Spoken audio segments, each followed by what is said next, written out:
নমস্কার, আমার চ্যানেল ফাল্গুন সখাতে আপনাদের সকলকে স্বাগত জানাই। বন্ধুরা, সনাতন ধর্মে যে কোনো পূজা বা শুভ কাজের সময় নারকেল ভাঙার প্রথা রয়েছে। নারকেল ছাড়া পুজো অসম্পূর্ণ বলে মনে করা হয়। নারকেল একটি অত্যন্ত পবিত্র ফল। বলা হয় এই ফলটি লক্ষ্মী দেবীর খুব প্রিয় ফল, তাই একে শ্রীফলও বলা হয়।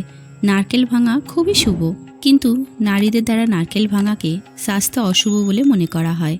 কিন্তু কেন নারীদের নারকেল ভাঙা যায় না? এর আসল কারণ কি?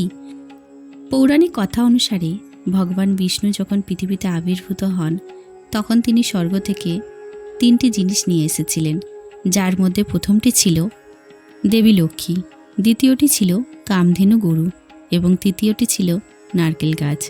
বলা হয় নারকেলের 3টি চোখ ত্রিদেবের প্রতীক, অর্থাৎ ব্রহ্মা, বিষ্ণু ও মহেশ্বর এর মধ্যে অবস্থিত। 3টি চোখ ভগবান শিবের 3টি চোখের প্রতিনিধিত্ব করে। পৌরাণিক মান্যতা অনুসারে যদি কোনো ব্যক্তি এই ফলটি দেবদেবীর পূজায় নিবেদন করে, তবে তার অর্থ সংক্রান্ত সমস্ত সমস্যার সমাধান হয়। নারকেল ভাঙলে সমস্ত নেতিবাচক শক্তি দূর হয়। বলা হয় যদি কোনো নারী নারকেল ভাঙে, তবে তার জরায়ুতে নেতিবাচক প্রভাব পড়ে। এছাড়া শাস্ত্রে উল্লেখ করা হয়েছে সমগ্র পৃথিবীতে প্রথমবারের মতো ভগবান বিষ্ণু দেবী লক্ষ্মীর সাথে ফল আকারে নারকেলকে পাঠিয়েছিলেন। তাই নারকেলের ওপর মা লক্ষ্মীর অধিকার রয়েছে, যার কারণে মহিলাদের নারকেল ভাঙা যায় না।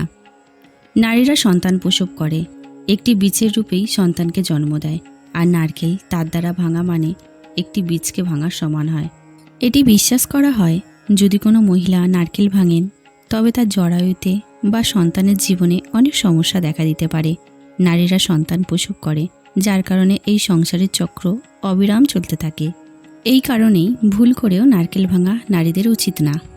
বন্ধুরা, আজকের ভিডিওটি আমি এখানেই শেষ করছি। ভিডিওটি ভালো লাগলে একটি লাইক দিয়ে চ্যানেলটিকে সাবস্ক্রাইব করবেন। ঈশ্বর আপনাদের সকলের মঙ্গল করুক।